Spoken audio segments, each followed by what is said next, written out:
Life is so busy. If you blink, you can miss something amazing.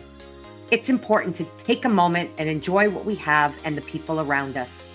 I'm Mo Hagan, Chief Operating Officer for CanFit Pro, and welcome to A Moment with Mo, a podcast where I will welcome some incredible guests to talk fitness and nutrition, mindset and self-empowerment, setting our goals into action, and much, much more. Now let's get chatting. Hello, and welcome to this episode, A Moment with Mo. I'm your host, Mo Hagan. In each episode, we have deep, meaningful conversations with exceptional leaders who drive us to make positive change in the world through their passion, their purpose, and more importantly, their stories and their experiences that really help us all see true potential in the world. Today, I'm thrilled to welcome Sue Staresinic, a great friend, a colleague in the fitness industry, and fellow physiotherapist. Sue is a extreme accomplished fitness professional here in Canada, a licensed physiotherapist, and also the national new body trainer at Good Life Fitness. And what I want to do today is dive into conversations that we both are very passionate about in the fitness trends, especially around the new smart training approaches to heart health and functional training, and science-based training that ties into the biggest trend of all, longevity. All right, I'd like to welcome Sue to the show. Come on in. Hi, thank you, Mo. Hi, Mo. I'm excited to be here. We have so many great conversations together when we're working on our choreography. I'm sure you'll share, but we have so many great conversations and go off on tangents, and yeah, so it'll be great to share that today. I can't wait. And of course, we will talk about a very unique program that we co-create together at Good Life called New Body. We say it's the best of both worlds, and it certainly is when it comes to this conversation. And of course, in honor of Canada's Heart Month, our conversation will focus on how smart training supports cardiovascular health and long-term strength, resiliency, and longevity. All right, well, let's move to the best part and talk about what heart health really is all about here in Canada, supported by the Heart and Stroke Foundation. It is to bring awareness and of obviously prevention through early intervention. And I think you agree with me, Sue, that the best early prevention is the proactive approach to being physically active, strong, and agile as we age, right? No doubt. No doubt. What I love best about you, although I love so many things about you for all that you bring to the physiotherapy world in your practice and to the fitness industry in your teaching, is how you bridge science and real world application. You make understanding the science behind training approaches practical, not only as a trainer for trainers, but for members to understand and be inspired by. And I love how you find a way to balance the science with applicable methods, both how we train smart with cardiovascular fitness today. We're going to talk about that. Also, your passion through not just strength training, but functional strength training, and how you also are, and I appreciate that as a fellow physio, always keeping core health and posture front of mind, and also the subtle things that we don't appreciate as much until we reach our 50s and beyond, and that is the beauty of balance work, so that we can move well, be strong, and live long, right? Absolutely. So maybe before we dive into some questions, I'd love you to share a bit of your backstory. It's always a chance to share your story of perhaps how you've navigated the physiotherapy world, perhaps bridged it with your passion for the fitness industry, and what brings you to where you are today and with what you're doing. Sure. I started actually teaching group fitness classes while I was in physio school.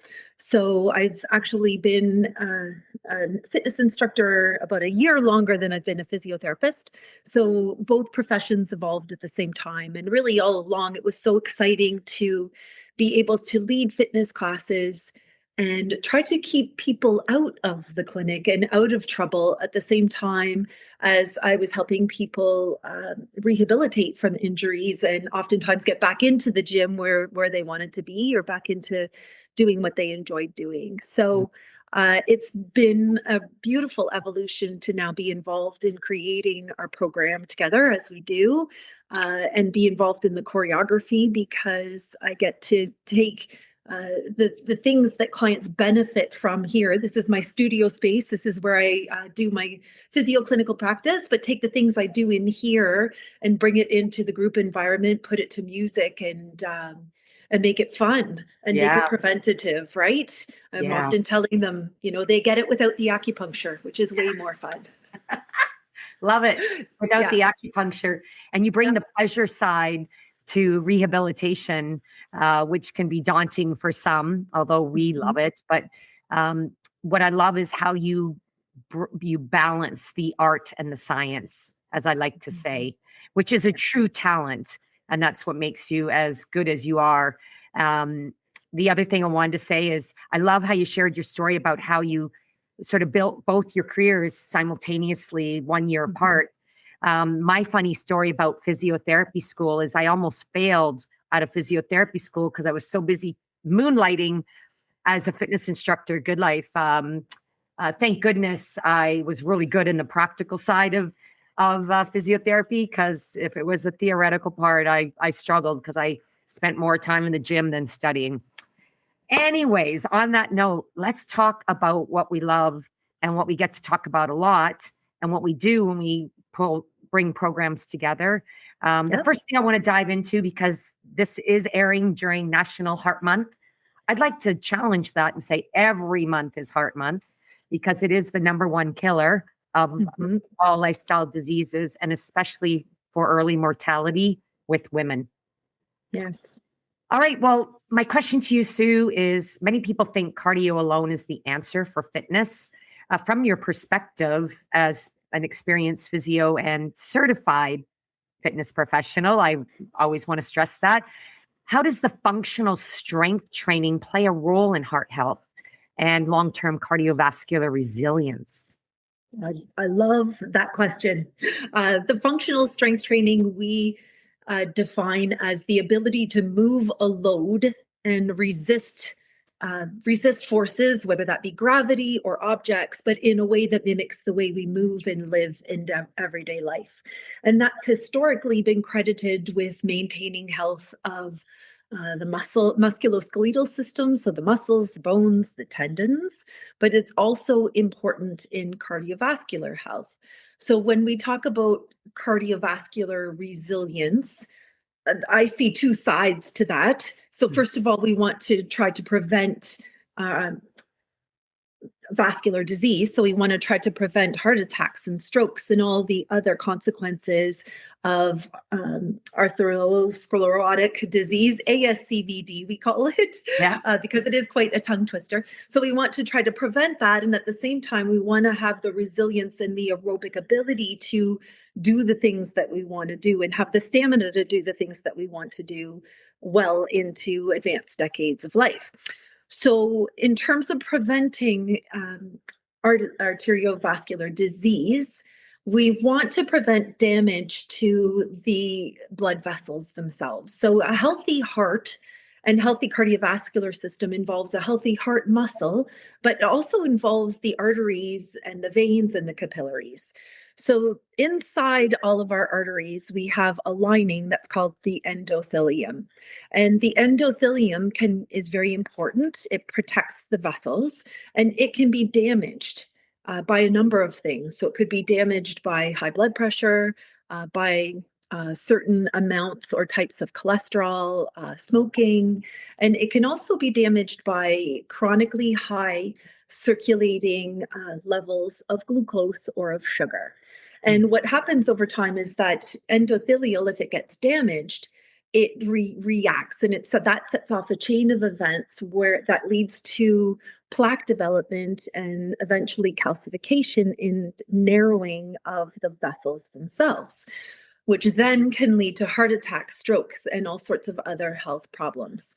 So that's where the strength training comes in, because our muscles act as a reservoir for glucose, for sugar. So our muscles store sugar so that they have that for energy to perform physical activities. So if we can exercise and if we can maintain our muscle mass and prevent the normal, or not normal, but the loss of muscle mass that would occur for aging, then we have more energy or stores within our muscles for drawing the sugars out of the bloodstream. So that's one way that strength training can help protect our cardiovascular system, and is really important in addition to the cardiovascular training or the aerobic type activities that we do. Wow. Well, I'd love to say I remembered all that from physiology school and anatomy, from anatomy and physiology, but you found a way to make that a very practical experience, taking us through how the whole heart vascular system works, to the point where it really reminds me that I'm so grateful that I've fell in love with strength training. And yet it's something that a lot of people are still a bit intimidated by. And yet the benefits of doing both for heart health is like a game changer when you, from how you've described it. So thank you. And for all those that are listening in or watching, I hope that's inspired you as well, as Sue has spoke about the connection between strength training and cardiovascular aerobic exercise, and the benefits of one helping with the other and vice versa. Not to mention that strength training overall is just it is like the best feeling in the world to have that type of resilience to do everything you love to do in daily life and in the sport of life. And that's something that I'm sure you've seen happen with members that you get approached all the time. I've witnessed it where people come up and thank you because they just came back from a hiking adventure that they planned for decades, and they were able to hike every day and have vitality and strength. And it was all from your classes. Thoughts on that, or you want to share? Yeah, it's very rewarding. Yeah, it's very rewarding. In fact, one client came back from a trip and said that she was in visiting a country where oftentimes the toilets were not a toilet like ours. It was essentially where you had to just squat, right? You just had to squat over the hole. And so she was very grateful. It was kind of a funny story, but she was very grateful for her strength, the strength she had in her legs, so that she could easily use the bathrooms. There you go. Foreign countries. Yeah. Yeah. That's just one example, not to mention the great Canadian campgrounds. Yes. Maybe the less great Canadian campgrounds. These ones are the ones I've seen lately are like 5 and 7 star. Anyways, let's not go down that path any further. My next question is based on one of your areas most lately around longevity science and how to make it practical and incorporate it into what we do in our programs, such as New Body, but also in the way that we all should be training. We're seeing more research linking muscle mass, all body strength, and balanceability to longevity and independence as we age. What are some of the most compelling findings you're seeing right now, and how are they influencing the way we train today? Yeah, I love this topic. So I recently came across a study, and this study involved over 4,000 participants, and it took place in the US. And they were looking at muscle mass and muscle strength of adults 50 and over. So those individuals that participated in this study were they were put in a DEXA scan. So DEXA scan is a machine that can help measure people's amount of muscle tissue and fatty tissue and bony tissue, but it's very important for measuring the amount of muscle tissue and monitoring that over time. And then they also had a strength test. So in this particular study, they chose to examine the strength of the leg extensor muscles, or the quads, with a device that they placed in front of the leg to test the strength of that muscle. And the study findings were fascinating. So individuals who showed sarcopenia, so a loss of muscle, or who had less muscle, were in the lower half of that group, had a 40 to 50% increased chance of, or increased all risk mortality. 40 to 50%. So that's pretty staggering. And what they also found was that for people who had a loss of strength, because it is possible to have muscle, but then for that muscle to be weak, not, because when you have muscle, it involves a number of things. A muscle contraction and muscle strength involves, for example, the ability to recruit that muscle, the integrity of the nervous system, and the mind-muscle connection. So people who had weakness in their muscles, who were tested weak, had twice the risk of all-cause mortality. So that's pretty compelling. So I think that that's where, the longevity research right now, it's a bit of a wake-up call, and motivating, if nothing else is motivating to, if nothing else, add the strength training in now to preserve muscle mass as well as muscle strength. There's also a lot of interesting research linking grip strength to whole body strength, but also to independence and longevity. And when people have strong grip strength, it represents not only that their hand muscles are strong. So these are not necessarily people who are staying home and using those hand exercisers or stress balls, but it's a reflection of whole body strength. So people who have strong grip strength generally use their whole body. So this really makes me think of my sister-in-law. She's a very avid gardener, and in the spring, summer, and fall, she's carrying heavy wheelbarrows filled with wet mulch, and so she's using her legs and her core and her grip strength for that. She's pulling shrubs and digging. And when she's pulling on these shrubs, she's using her lats and her back muscles and her core muscles. So it really is a reflection of whole body strength. But we know that the grip is really important for longevity.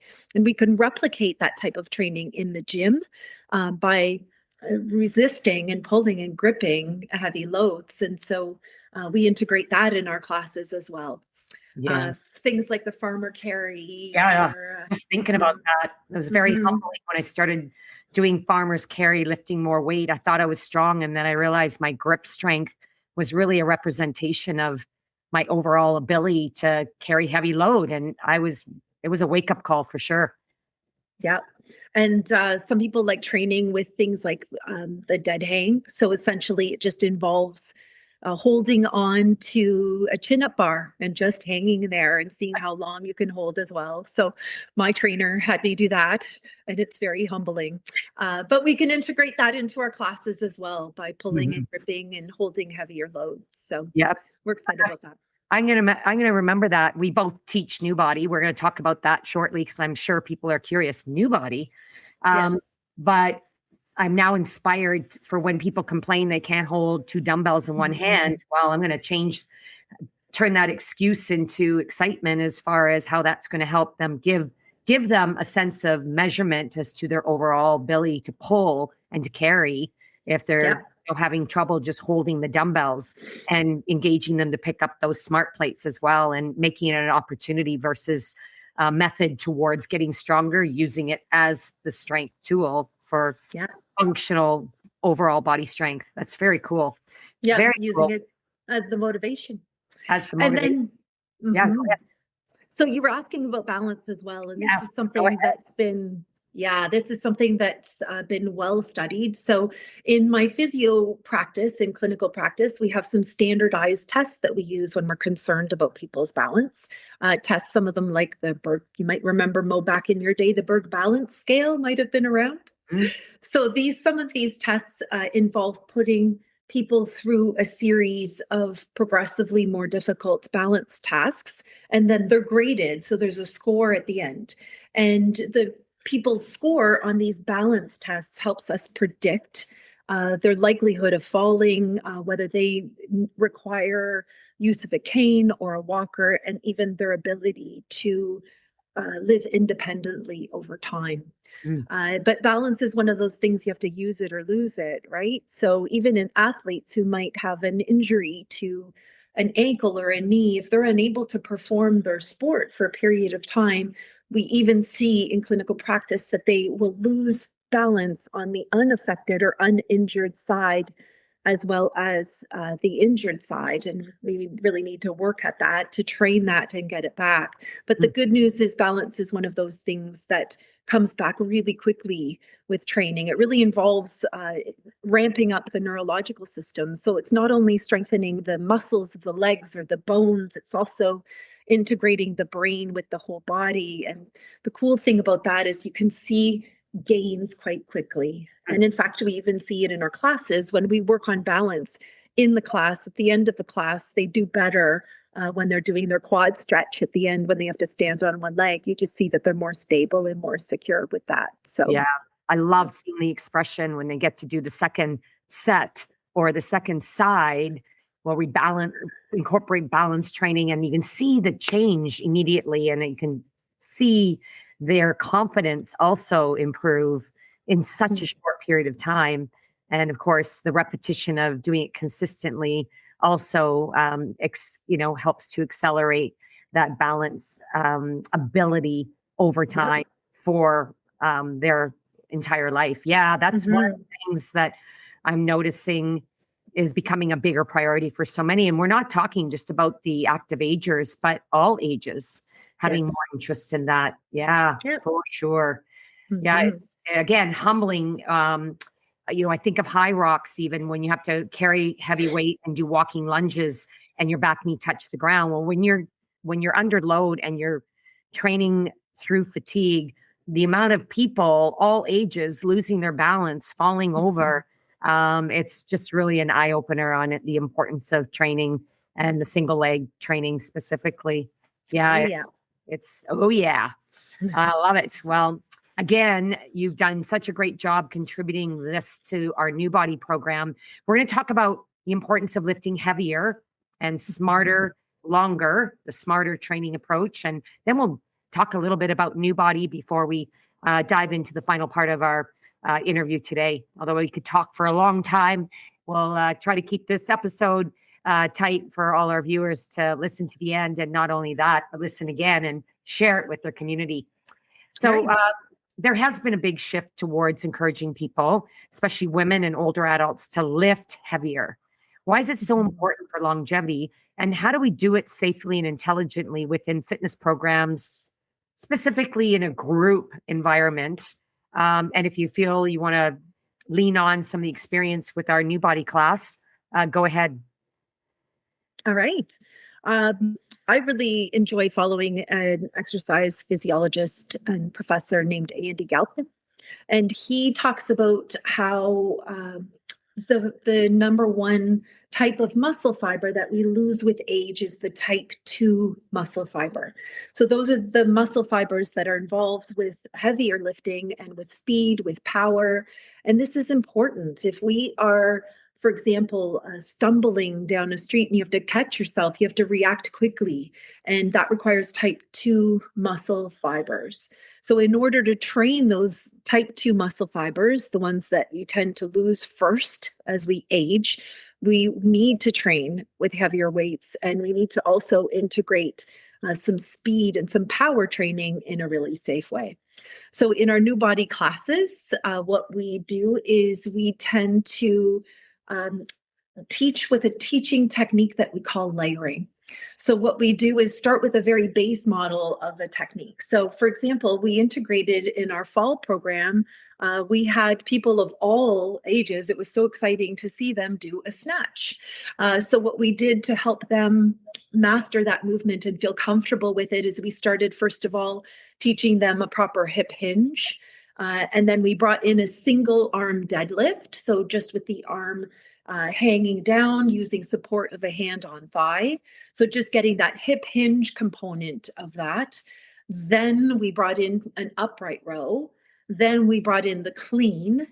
So nice, slow and controlled movements to start, and then quickly into the clean. And then we progressed that movement into a snatch. So it was great the way we layered it to see people mastering that move and be able to move with speed and power.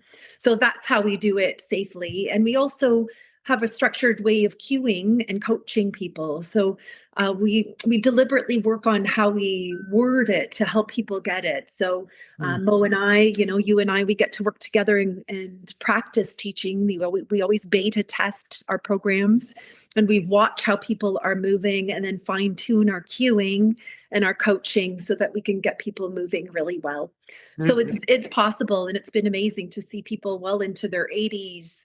I have many in my 80s, nobody in their 90s, but lots of women in their 80s yet. I'm sure they'll get there, but they're moving really well and performing these types of powerful movements and feeling comfortable with lifting heavier weights because we take them slowly through it. And we also start with a program. When we launch a new program, we keep it for a few weeks so they can also build confidence with the moves and then start lifting a little heavier. So that's been great to see as well. It's very rewarding. And we use the same models of teaching, coaching, cueing, and layering, specifically with the aerobic components as well. And that's been inspiring to watch folks of all ages who think they can't do impact. They can't hop, they can't jump. And we've been able to, again, through that progressive model, show them that all of us can and should do that intentional type of weight bearing and add those different tempos and incorporate plyometrics so that we can build the way that the body needs to preserve muscle and the type 2 specifically as we age. For those that may not know anything about New Body, because I've been teaching it since it started, which I found the program in originally New Zealand. It was created by Lexi Williams out of Australia back over 35 years ago, but I brought it to Good Life 35 years ago and saw the opportunity to evolve it with the functional training, building the best of both. At the time, low impact aerobic conditioning, which in the 80s, early 90s, it was all high impact aerobics, for those that recall. And then to do a low impact class, we really had to sell the intensity part. And then the best part was we integrated the strength training with the physio part, the functional part before functional training was even well known, was more of a, what the heck are you doing back then? And so we blend the best of multi-level aerobic conditioning with functional strength training using a variety of equipment. And we've recently evolved it to exactly what we've been discussing, layering intensity in the aerobic blocks and lifting heavier in the strength training blocks, and then using the resistance tubing for part of our strength training.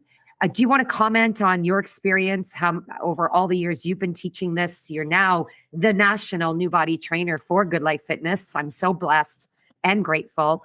Do you want to share a little bit about what you think about New Body and how it's helped the New Body community or the Good Life community?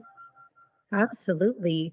I've been excited because for me as a physiotherapist, I fell in love with it right away because I really saw the benefit of the way that we move in a New Body class. First of all, how safe it is and how controlled it is because of the speed of the movements. And back then as well, there was a lot of hopping, jumping jacks and whatnot in fitness classes. So this was something that was very unique. But when we say low impact, sometimes people believe that means low intensity, but it does not. It does not necessarily mean low intensity.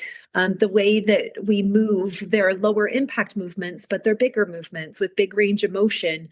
And that's what really helps to drive the intensity there. So it's been really, I think, a perfect marriage for me because of the focus also on quality of movement. I think as a physiotherapist, I've always been really focused on helping people move well. And move with good technique. And that's always been a very important focus of the New Body program. So I think that's why I fell in love, and I'm still in love with it. So it's great. And I'm so grateful. We're sisters with different mothers, but we are certainly so passionate about the same thing. And it's so lovely to see the evolution of New Body over 35 years and how it has not only kept some of our members for 35 years, but introduced not new members and new generations into into the class concept. So if you are at Good Life Fitness, check out New Body. It is in the group fitness schedule. If you're not with Good Life Fitness, it is an official Good Life class. More reason to visit a Good Life and check it out. And of course, you can always catch Sue and I at CanFit Pro Global every year. We've been presenting it for a long time, every summer in August in Toronto. So come join us there as well, because no doubt we'll continue to share the journey of this incredible program for many years to come. We're going to close very soon, everyone, but I'd love you to get to know how you can connect with Sue, learn more about the work that you're doing, and how you might want to reach out and work with Sue in her many areas of business. So go ahead and tell us a little bit about your practice and how people can find you and best ways to connect. Yeah. So in my physiotherapy practice, I've developed a very interesting area of special interest, which is treating lymphedema, which is something I'm very passionate about, and a lot of people don't know much about. But lymphedema is essentially an abnormal swelling that occurs in a body part, because it can be either genetic, or in many cases, it's because of damage to the lymphatic system that occurs later in life, very common after cancer treatment. So I do see a lot of people after cancer surgeries where the lymph nodes have been affected, and help people manage their swelling with compression and massage and exercise again. So it all has tied in beautifully. So I do that out of the Physiotherapy Edge in Grimsby and in Waterdown. And I can be reached by looking up the Physiotherapy Edge. And I also teach my group fitness classes. I teach at Lime Ridge Mall in Hamilton, which is a women's club. And I'm there on Mondays and Fridays. And I'm very excited that I am now also teaching New Body in Burlington on Thursdays at 9:30 a.m. at the Appleby Club. So I would love to have people there and to help spread the word that now we have New Body available at another location. Super excited about that. Mm-hmm. And I can always be reached on social media. I'm on Instagram and on Facebook at Sue Staresinic. Wonderful. And Sue's so humble. She can also be found on YouTube, because Sue and I have recorded a few New Body workouts that are part of the virtual fitness program on the platform at Good Life Fitness, but have somehow found their way into YouTube. And Sue was also one of the virtual stars at Good Life during the pandemic, offering virtual classes. And I'm sure some of them have gotten onto YouTube as well. So if Sue's story and her face, voice, and methodologies seem familiar, it could be that you've caught Sue in action somewhere on those various platforms. And so I'm so grateful to have you here. I have sort of one final rapid fire question, I love to call it, before we sign off. I'd like to ask if there was one shift you would love people to make in how they train for improved and sustainable heart health and longevity. Something they could start this month, what would it be and why? So we touched upon a lot of the things that are involved in longevity. We touched on your cardiovascular, your strength training. We touched on plyometric training, which is great for impact, for bone health. We touched on balance. One thing we did not touch on is agility. So agility training is really important at all ages, and we need to train for speed and agility. And this is something that can be we definitely integrate into our New Body classes. So one way you can get it is to come to a New Body class, and we will take care of you and lead you through all of these components of longevity. One thing that I do if I can't get to the gym is integrate some agility training. If I'm going to do a workout at home or a strength training workout in my basement, I will do some agility training, sometimes even get the ladder out before I do my strength training as part of my warm up, and just make it play, just have fun with it, but really to work on the foot speed. And the rationale for that is that if something happens, for example, I get my foot caught in the strap or handle of my gym bag in the locker room at the gym, I have to be able to react quickly. to avoid falling. So if I'm stumbling, my feet have to be able to move quickly in order to prevent that fall. So Mm. there's something that helps with heart health because you're moving, you're getting warm, your heart is pumping, and at the same time, it's another one of those things that helps to prevent falls and therefore improve our longevity. I experienced that exact scenario this week. I tripped over the handle of my gym bag and, of course, didn't realize it until I went to take the step forward. And instead of falling on my face, hurting myself, I was able to catch myself. And it was that quickness of taking one step in front of the other, performing that lunge with a hinge as if I was going to hit the ground, because that's our safety mechanism, is put your hands out in front and fall forward. That's better than other directions, but it was the same thing. Boy, oh boy, did I move quick. Heart rate went up and I felt really good that I was able to catch myself. And my husband's behind me. And as he chuckles, he says, thank you. Because he does it regularly, he catches himself, especially this time of year out in the slippery, snowy weather. And he always just says, thank you, because he knows that the training we take him through and a new body and training with his trainer has all helped him react quickly and be confident that he can react and respond and, be great at recovery. Absolutely. All right. Well, that's wonderful. And thank you all. Make sure that you take Sue up on her challenge to incorporate agility into your training. And that can be something just like that ladder march run and then changing tempo. That's all agility. It's great for the body, great for the brain, and great for living life at its fullest and not being afraid to challenge yourself to get out in the world and live your life purpose, one adventure after another. So I hope you found this conversation, friends, to be inspiring and empowering. I certainly did myself. So I want to thank you, Sue, and thank you for joining me. And I thank you, all of you, for joining us on this episode. And I hope that these insights and also strategies for heart health, longevity, and smart training help you move forward in your training. And please do share this episode with your friends if you find that this will help them as well.